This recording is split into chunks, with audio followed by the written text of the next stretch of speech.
Vijayawada university మంచి భవిష్యత్తు కోసం తెలుగు విద్యార్థులు ఇష్టపడే యూనివర్సిటీ. కాల్ 9059052378 9059052379. మీకు రాడికల్స్ సంబంధాలు కొనసాగుతున్నా దళంతో ఎప్పుడు మీకు పరిచయం ఏర్పడింది? దళాలు ముందు నుంచి ఉన్నాయి పరిచయం. నేను పూర్తిగా దళాలు లేకపోవాలన్నా కూడా తీసుకోలే. ఇక్కడ స్టూడెంట్ ఆర్గనైజేషన్ ఉన్నింది. 92లో ఏమైందప్ప అంటే 92లో సంక్షోభం వచ్చింది రాష్ట్ర వ్యాప్తంగా. పార్టీలో అనంతపురం జిల్లానే పశ్చిమ బెంగాల్లో గ్రూపులు విప్లవం కోసం పుట్టితే ఇక్కడ దందాల కోసం గ్రూపులు పుట్టినాయి. అనంతపురం జిల్లాలో రోజుకొకటి పుట్టుగొడుగుల్లా పుట్టినాయి. ఆర్ఓసి అని, కోడిపుంజ్ అని, చిన్న సుదర్శన్ ఒకటి అని, రెడ్ స్టార్ అని రకరకాల పేర్లతో వచ్చిన. ఎవరు నక్సలైట్లు, ఎవరు సిద్ధాంతాలు అంటే ఏం లేదు. కానీ అప్పట్లో పట్టాల గోవర్ధన్ రెడ్డి కూడా ఒక ఆర్గనైజేషన్ పెట్టారు కదా. ఎవరు? పట్టాల గోవర్ధన్ రెడ్డి. ఎవరు వాళ్ళ పేర్లే తెలియదు. వాళ్ళది దందా జరగాలంటే నక్సలైట్. ఓకే. కొంతమంది ఇట్లా రగ్గ కప్పుకొని పొగ్గొట్టాలు పెట్టుకొని, పొగ్గొట్టమంటే ఇట్లా పైపు ఉంటుంది, ఆ పట్టుకుని అన్నలు వచ్చినారు అని చందాలు వసూలు చేసిన వాళ్ళు ఉన్నారు. మేము అట్లా వైపు ఏమో ఐడియాలతో కొంతమంది ఉంటారు, భావజాల ప్రభావంతో, కొంతమంది ఆ ముసుగులో దందాలు. అంటే నక్సలైట్లు ఇప్పుడు చర్చిలకు వచ్చే వరకు, ఆర్కే గారు చర్చిలకు వచ్చే వరకు చాలా మందికి నక్సలైట్లు అంటే వీళ్ళు చంపడము, పేల్చడము అనేటువంటి ఒక దుష్ప్రచారం జరిగింది. అంటే మీడియా కావచ్చు, సారీ మీరేమనుకోవద్దండి, బయట ఉన్నటువంటి ఈ భావజాలాలు అన్నీ కూడా నక్సలైట్లు అంటే వీళ్ళు ఏదో దొంగతనాలు చేస్తారు, మర్డర్లు చేస్తారు. విప్లవం నీకు టీవీ టవర్ వెళ్తే వస్తుందేమయ్యా, మైక్రో స్టేషన్ వెళ్తే వస్తుంది, ఇంతమంది పోలీసు వాళ్ళు మీకోసం పనిచేసే వాళ్ళు ఉంటే పోలీసు వాళ్ళని చంపుతారా అనేవాళ్ళు. అరే పోలీసు వాళ్ళని ఎందుకు చంపుతారు నక్సలైట్లు? ఇప్పుడు నేనున్నాను, నేను నక్సలైట్, నేను బజార్ అంటే నాకు స్టిక్కర్ ఉంది నక్సలైట్ అని. మరి పోలీసు వాళ్ళకి టోపీ ఉంటుంది, బెల్ట్ ఉంటుంది, మరి పోలీసు వాళ్ళని టపటపని వేయడం కలిసినారన్న. నక్సలైట్ ఉద్యమంలో పోలీసు వాళ్ళు అనేటువంటి వాళ్ళు టార్గెట్ వ్యక్తిగా ఎక్కడా కాలేదు.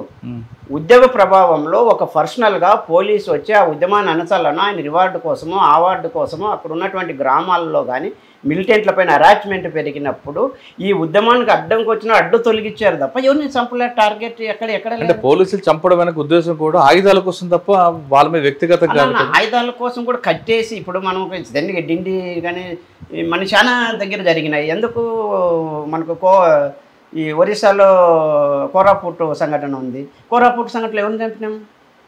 ఎవరు చెప్పలేదు, కాల్పుల్లో చనిపోయారు. కాల్పులు చేసినారు కానీ ఎక్కడ చెప్పేది జంపన్న అదే కదా చేసిన కల్లెమెల్ల బల్లెమెల్ల అక్కడ అటాక్ రైడ్ చేసినప్పుడు జరిగినటువంటి తప్ప అది డైరెక్ట్ వార్ తప్ప టార్గెట్గా పోలీసులు చంపింది అయితే నాకు తెలిసినంత వరకు.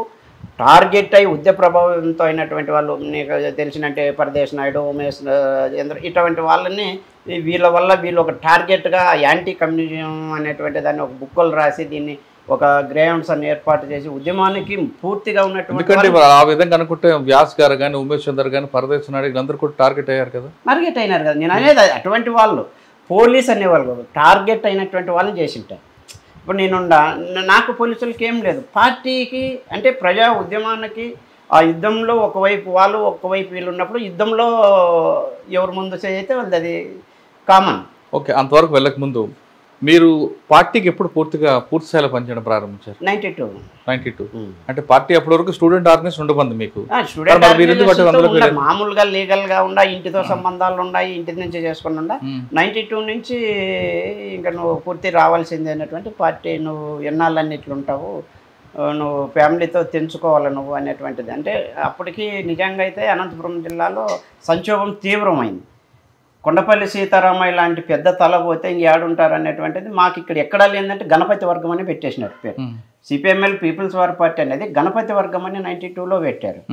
అప్పుడు పుల్లంజన్న వచ్చాడు మా జిల్లాకు. పుల్లంజన్న రాష్ట్ర సెక్రటరీగా ఉన్నాయి, ఆయన వచ్చినాడు. నేను అప్పుడప్పుడే ఆయన రావడం నా అదృష్టం. పుల్లంజన్న చూద్దాం అనుకోవాలి. ఆయన క్యాప్ కూడా నేను కొన్నేళ్ళు దళంలో నా బ్యాగ్లో పెట్టుకున్నా. అంటే పుల్లంజన్న అంటే ఒక ఊపు వచ్చేది మాకు. ఆయన వచ్చినాడు, ఇది ఆయనకు ఇట్లా తలకాయ వరకొని ఇది అయ్యలేదు ఇదంతా అనేసి. ఇకంటే కొమ్ములు తిరిగినటువంటి యోధులు ఉన్నారు ఇటువంటి అనంతపురం జిల్లాలో. అంటే బండాయి మాస్టర్ కావచ్చు, ఇట్లా వాళ్ళంతా ఆర్కేను వీళ్ళంతా కూడా రాజకీయాల ఉదాహరణలు. వీళ్ళు రిపోర్ట్లు పైకి పోలే, వీళ్ళు చేసేటువంటి లొసుగులు ఇవన్నీ బయటపడితే ఇబ్బంది అవుతుంది అనేటువంటి దాని నుంచి చాలా ఇబ్బంది పడినారు. అప్పుడు ఎవరు నిలవన్నారు? అప్పుడు డీసీ జిల్లా కమిటీ ఉండేది సత్యం కుమార్ అన్నను సత్యం ఇద్దరే. రామచంద్రప్ప అన్నాడు, ఇంకంతా ఆర్గనైజర్లు నాగరాజ్ అంట, శేఖర్ అంట ఇట్లా ఉన్నారు. మిగతా వాళ్ళు ఎట్టిముత్యాలప్ప అక్కడ పోయినాడు, ఇంకంతా అట్లా పోయినాడు. తెలంగాణ ఆనంద్ ఇటువైపు ఉన్నాడు. మేము స్టూడెంట్ ఆర్గనైజేషన్లో మేము నిలబడినాము. ఏం చేయాలనేది అర్థం కాకపోతే నువ్వు ఇంక ఫుల్ టైమర్గా రావాలా అని సరే సరేలేనా, ఇంకా ఫుల్ టైమర్ అంటే ఇంక ఇప్పుడు చేస్తుండేది కదా, మేము యాడ్ ఉన్నామప్ప యాపొద్దు కాలేజీ పోయినామని. మేమంటే అట్లా కాదు, దీంట్లో ఒకటి ఉంటుంది అని నిర్మాణ పద్ధతులు అవన్నీ చేసేసి నీ అబ్జర్వేషన్ అంటే విప్లవంలో నారాయణమూర్తి సినిమాలు చూసి బూట్లు చూసి పోయేటువంటి కార్యక్రమం ఉండదు బయట అనుకుని. అట్లా ఉత్సాహంగా పోయి అన్నల్లో కలిసిపోతే ఇంకా అయిపోతుంది అంటే ఒక అబ్జర్వేషన్ పెట్టేవాళ్ళు. నిజంగా మన నైతికమైనటువంటి విలువలు కావచ్చు, నీ బ్యాక్గ్రౌండ్ కావచ్చు, నీ ప్రాక్టీస్ మొత్తం సర్వే ఉండేది వాళ్ళు. అది కింద నుంచి ఒక శిలలో పెట్టి ఒక సంఘం నుంచి అక్కడి నుంచి మళ్ళీ పైన చర్చించి డీసీలో చర్చించి నీకు అంటే పిఆర్ అంటే పూర్తి విప్లవకారుడిగా ఇచ్చేటువంటి రోజులు అవి రూల్స్. అది అప్పట్లో మనం అన్ని పాస్ అయినాము, రాకోకుండా ఉండవు ఏంది నీ పరిస్థితి అనేటువంటిది అన్నారు. అంటే 92లో మీరు పార్టీకి పూర్తిగా అంటే 92 అదే చెప్పారు కదా. అప్పుడు మా తుపాకులు డంపులు ఇవన్నీ పరిటాల రవి వాళ్ళు వీళ్ళు ఆర్ఓసీలో వాళ్ళు వీళ్ళంతా తీసుకుపోతున్నారు. మా ఊరికి వచ్చింది దళం, మా ఊరికి దళమే వచ్చేది కాదు. వచ్చేసి ఇట్లా నరేంద్ర ఉన్నాడంటే నన్ను అప్పుడు ఇంకా రామచంద్రప్పన్న వాళ్ళంతా లోపలే ఉన్నారు.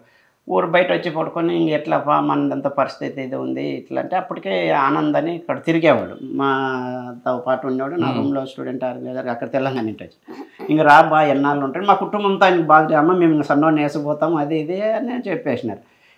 అట్లా వెంకటాపురం కల్లా అట్లా వెళ్ళిపోయాము. వెళ్ళిపోతే ఆడ నరసింహకోట దగ్గర ఆ రోజు మేము దళం ఉంటే గుట్టకు అగ్గి పెట్టినారు. వీళ్ళంతా వచ్చేసి ఆడైతే అప్పుడు డంపుల్లోనూ ఆడంతా ఈ సంక్షోభం మీటింగ్ అయిపోతేనే పార్టీ చీలిపోయింది. అంత కొండపల్లి సీతారామయ్య మన వైపే ఉన్నాడు, ఇంకేడుంది పార్టీ అది ఇదని. నేమనంటే గుట్టకు అగ్గిచ్చి సంపల్లని రాళ్ళు కొడివన్లు అన్నీ వేసుకొని వచ్చి గుట్టకు అగ్గి పెట్టేశారు. ఈరోజు మా ధరణి సభ్యుడు ఉండే హరి అని ఇప్పుడు వచ్చింది ఇంకొక ఆయనకి గాయాలు తగిలినాయి. నేను ఆ రోజే టౌన్కి వచ్చేసి పోయేతలకే ఇట్లా హరిని ఇట్లా వేసినారని అక్కడ గంగంపల్లి అని ఉంటుంది. ఆడొచ్చి నన్ను బస్సులో దింపుకున్నారు. సంగమంలో వచ్చి నువ్వు పోవద్దు, ఆడ ఇట్లా గలాట జరుగుతుంది అగ్గి పెట్టి ఎట్లా చేసినారు. ఆయన వేసుకొచ్చినట్టు ఆయన వేసుకొచ్చి హాస్పిటల్లో పెట్టేసి. అక్క మీరు చెప్పండి, అన్న ఏమో 6వ క్లాస్ నుంచి రాడికల్స్ మూవ్మెంట్లోకి వెళ్ళారు, మీరు చదువుకోకపోయినా ఏమి పరిచయం కొంచెం చెప్తా అసలు పార్టీకి ఎలా పరిచయం అయ్యారు మీరు, మీ కుటుంబం, మీరు ఎందుకు అటువైపు అంటే కమ్యూనిస్ట్ భావాలతో వెళ్ళారా, ఆ కమ్యూనిస్ట్ కుటుంబంలో పుట్టినందుకు వెళ్ళారా? మా అమ్మ వాళ్ళది బళ్ళారి, మా తాత వాళ్ళది తాడిపత్రి పస్లూరు కొట్టాలపల్లి అనమాట, తాడిపత్రి దగ్గర. మా తాత అక్కడ వాళ్ళ రెడ్డి అయినా కూడా తను కమ్యూనిస్ట్ లాగానే పనిచేస్తున్నాడు మొత్తం అందరితో. అక్కడ భూస్వాములందరికీ జరిగే వ్యతిరేకత అంతా తీసుకొచ్చి వాళ్ళందరితో ఫైటింగ్ చేసుకుంటేనే మా తాత అక్కడి నుంచి ఇంకా ఉండలేని పరిస్థితిలో తాడిపత్రి చేరినాడు. అంటే నాకు మా అమ్మ వాళ్ళకి పెళ్లి కాకముందు నుంచి కూడా మా తాత ఒక కమ్యూనిస్టే, ఉమ్మడి కమ్యూనిస్ట్ పార్టీ నుంచి కూడా ఉన్నాడు మా తాత. అమ్మ నాన్న. మా ఇంట్లో ఎప్పటికీ కూడా దేవుడు భక్తి అనేది ఉండదు. మనం నమ్మాల్సింది మనిషిని, నిజాయితీని, ఇట్లా ఉండాలి అని మా తాత నేర్పించినాడు. కానీ ఈ దేవుడిని నమ్మాలా అనేది ఊహే ఉండేది కాదు. మా ఇంట్లో ఒక పటం కూడా ఉండేది కాదు. అట్లా ఆ విధంగా పార్టీలో మీరు ఎప్పుడు పార్టీకి వెళ్ళారు? అంటే నేను డిగ్రీకి ఇక్కడ వచ్చినాను, 97లో వచ్చినాను ఇక్కడికి, తాడిపత్రి నుంచి కేఎస్ఆర్ డిగ్రీ కాలేజ్లో చదివినా. నేను చదువుతూ ఇక్కడ మహిళా సంఘంలో పనిచేసినాను. అభ్యుదయ మహిళా సంఘం అని చెప్పేసి మహిళా సంఘంలో పనిచేస్తూ మహిళా సంఘం పత్రికలు పంచుతూ చందాలు, తర్వాత మహిళలకు ఏమైనా సమస్యలు వచ్చినా మా సంఘం తరపున పరిష్కరిస్తూ అట్లా. అప్పుడు సూర్యనగర్ కాలనీకి సంబంధించి కూడా మేము ఇక్కడ ఉండి అప్పుడు అది కూడా మేము డీల్ చేస్తున్నాము. పార్టీకి ఎప్పుడు వెళ్ళారు లోపలికి? అన్న 2000లోనా వెళ్ళాము. అంటే పూర్తి స్థాయిలో వెళ్ళారు. ఎవరు మీకు బాధ్యులు అప్పుడు? మాకప్పుడు ఇక్కడ సుజాత అని ఉండేది, తను జేఎన్టీలో, తను మహిళా సంఘం తనే. పూర్తి స్థాయికి వెళ్ళిపోయారు తర్వాత 2000 సంవత్సరం